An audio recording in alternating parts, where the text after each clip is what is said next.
déchiré par les rocs ténébreux, tombe comme César dans sa robe sanglante. Avant de nous quitter, l'heure se fait plus lente et de confuses voix murmurent des adieux. C'est le soir. L'horizon se remplit de lumière et la pourpre s'allume aux rives de l'azur et le flot attiédi, plus profond et plus pur, enivre de chansons la rive hospitalière. Derrière les brouillards où Phébé va s'asseoir, la dernière colline a caché ses épaules. L'onde baisse tout bas les longs cheveux des saules. Espère-lui comme un pleur dans l'œil profond du soir. On entend murmurer sous les lentes morsures les lierres vagabonds, les chênes orgueilleux et les soupirs lointains qu'élèvent vers les cieux les pins ensanglantés d'odorantes blessures. C'est l'heure où tout cœur fier fuit dans la liberté, en sentant se rouvrir la blessure fermée, tandis qu'au sein des fleurs la nature pâmée boit la fraîcheur de l'ombre et l'immortalité.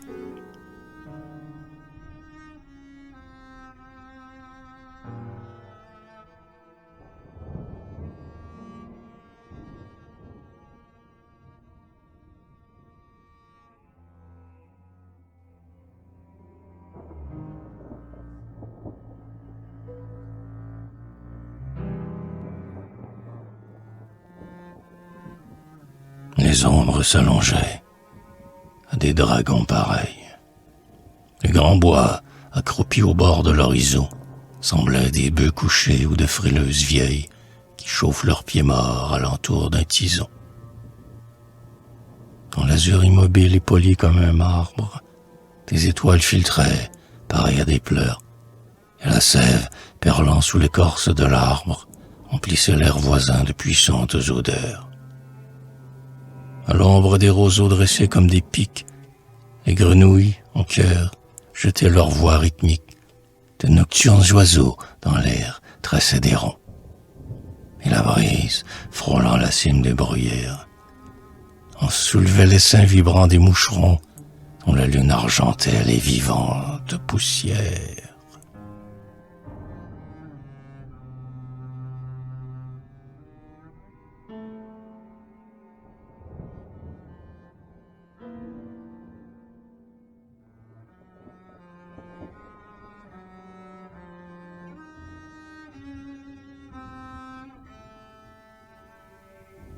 Luisante à l'horizon comme une lame nue, sur le soleil tombé la mer, en se fermant, de son sang lumineux éclabousse la nuit, où des gouttes de feu perlent confusément. Comme une foule émue après un châtiment, sous l'oblique rayon des étoiles sacrées, une procession d'ombres démesurées, derrière les troupeaux chemine lentement. On dirait qu'un vieil orgue aux lentes harmonies, de l'océan désert peuplant l'immensité, murmure dans la nuit de graves litanies, et qu'un miséréré par la vague est chanté. Et comme au bout d'un bras un chef ensanglanté, la lune monte au ciel, qui, dans la nuit obscure, semble, avec son front pâle et sa morne figure, la tête sans cheveux du grand décapité.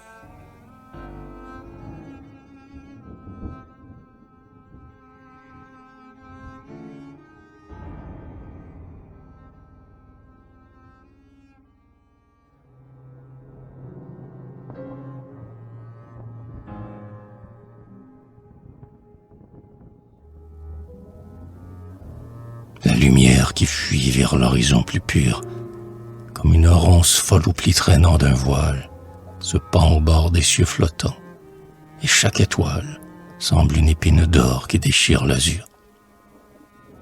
Les feuillages aigus que sa robe balaie montent au front de Dieu dans les terres emportées, puis la lune à son flanc ouvre une large plaie où la terre, en rêvant, vient boire la clarté. Car la splendeur des nuits est faite de blessures. Leur silence est douleur et non sérénité. Un Christ inconnu saigne en leur obscurité. Sur tous, l'ombre et l'amour enlacent des morsures. Et chaque souvenir, renaissant et vainqueur, semble une épine d'or qui déchire le cœur.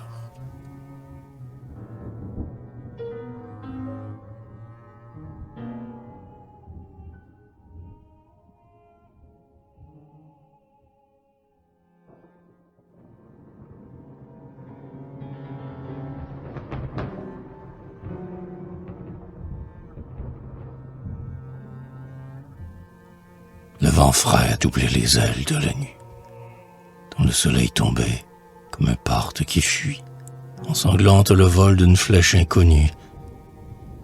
L'herbe tremble au toucher des pieds froids de la nuit. Vénus, qui de sa mère enfin s'est souvenue, sur le flot éplore épanche son front qui luit. L'innombrable baiser de l'onde la poursuit vers son lit d'algues vertes à peine revenu.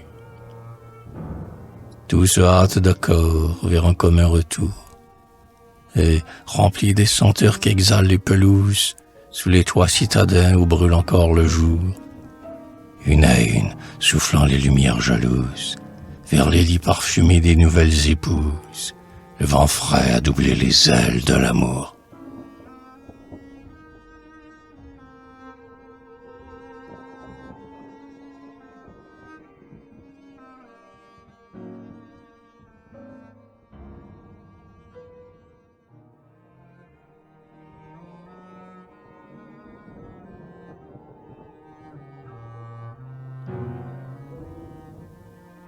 Derrière les grands joncs, rôdeur mélancolique, le crapaud fait teinter sa langue de cristal. Il rythme, comme un bruit mécanique et fatal, l'innombrable retour de son chant bucolique. La couleuvre aux yeux verts pailletés de métal, soudain jette au chanteur sa stridente réplique et glisse jusqu'à lui sa course famélique avec un sifflement ironique et brutal. Tout se tait, et l'horreur de l'ombre en est accrue. Et puis, le regret vient de la voix disparue, quand le soleil lasse éclôt le cycle vermeil, où l'aiguille de feu tout le jour se balance, le nocturne veilleur comptait l'heure au silence, et mesurait au bois la douceur du sommeil.